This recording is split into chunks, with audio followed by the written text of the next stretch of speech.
সুবহানাল্লাহ।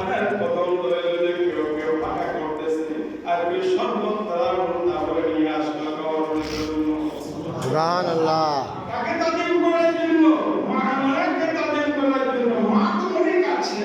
কিন্তু যৌন তৈরি অনেক হয়েছে, আমাদের জীবনে একটা আনন্দ এসে গেল। সবার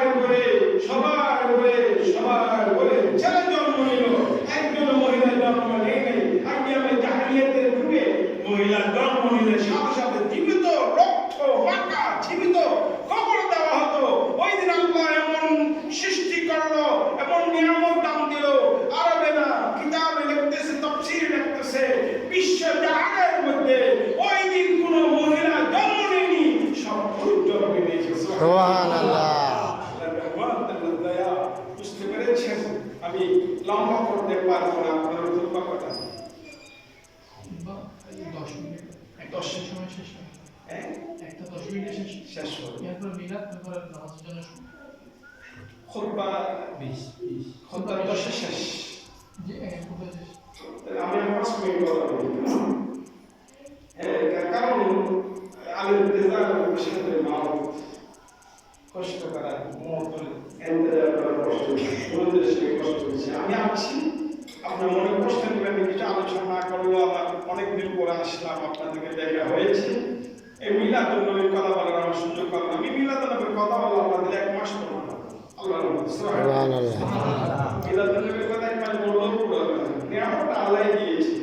আল্লাহ দিয়েছে নবীর বদৌলতে, আমার নবীর বদৌলতে, আমার নবীর নিয়ামত। কারণ মুহাম্মদুর নবীর প্রেম ভালোবাসা যার কাছে থাকবে তার মুহাম্মদুর নবীর কথা বলবেন পুরো হবে। কারণ আমার নবীর এটা হলো রাহমাতুল লিল আলামিনের মুজিজা। সুবহানাল্লাহ। কারণ আমি যখন মাদ্রাসায় পড়াই, আমার ছাত্ররা আমার কদমে এসে কদম উঁচু করে বসে, কি বলেন হুজুর আপনার কথা যেন ভালো লাগে, আপনি যেটা বলেন আমাদের সাথে সাথে মুখস্থ হয়ে যায়, আমাদের কিতাব দিতে পারলে এটা হয় না। আমি আলিমের ক্লাস করলে আমি বিজ্ঞান ক্লাস করতাম আলিমে নুরুল আলম এবং আমার সরকারে নুরুল আলম পড়াতাম।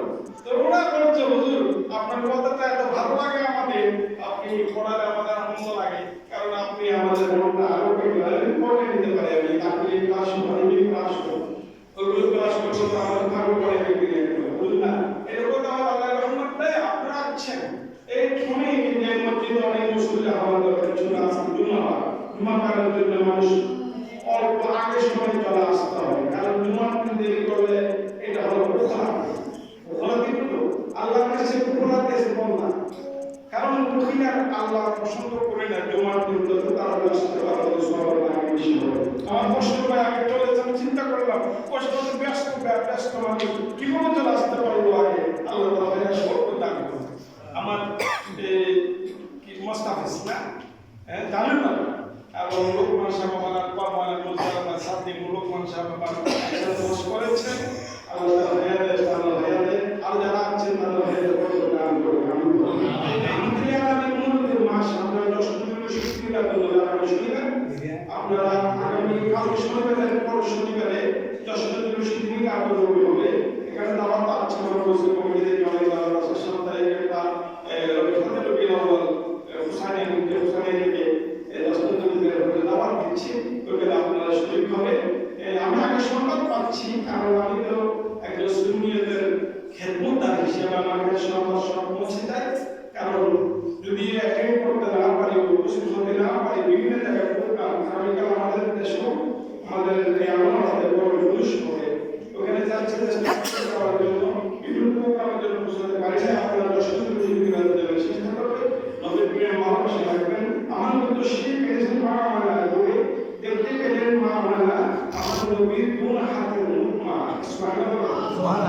তুমি তো তসলিম আল্লাহ সব ছেলেরা শরীরের দশা কি কাঁদে, আমার নবীর কান কাঁদে, আমার নবী দুনিয়াতে আসার সাথে সাথে সেজদায় পড়ে গেল। সুবহানাল্লাহ। ছোট বাচ্চা সেজদায় পড়ে গেল। প্রত্যেক উলঙ্গ হয়ে আসে, আমার নবীর পরনে একটা কাপড় ছিল, সেই কাপড়টা দুনিয়াবি কাপড় না, এক প্রকার একটা কভার করে আসলো উলঙ্গরা। আমার নবী তো সেই মেনে সেজদায় পড়ে গেল। আব্দুল্লাহ বিন আব্বাস আমার নবীর চাচা, আমার নবী চাচা বলতেছে, আমি কান দিয়ে শুনলাম দুটি শব্দ, দুটো মুখ লড়তেছে। আমার বাতিজার মুখ থেকে কান দিয়ে শুনলাম, ওই শব্দটা হলো রাব্বি হাবিলি উম্মতি উম্মতি। ওই সময়ও উম্মতি বলে নবুয়ত পায়নি। আমার নবী কিন্তু জন্ম আল্লাহ আগে বানিয়ে দিয়েছেন, দেখেছেন বানিয়েছেন বলে। সুবহানাল্লাহ। হযরত বিলাল ইসলাম প্রশ্ন করলেন না, মা ফাতেমাকে বললো, ফাতেমা তোমার চাচা ডাকো, তুমি কে আছো জানি না, দেশে থেকে চাচা ডাকো।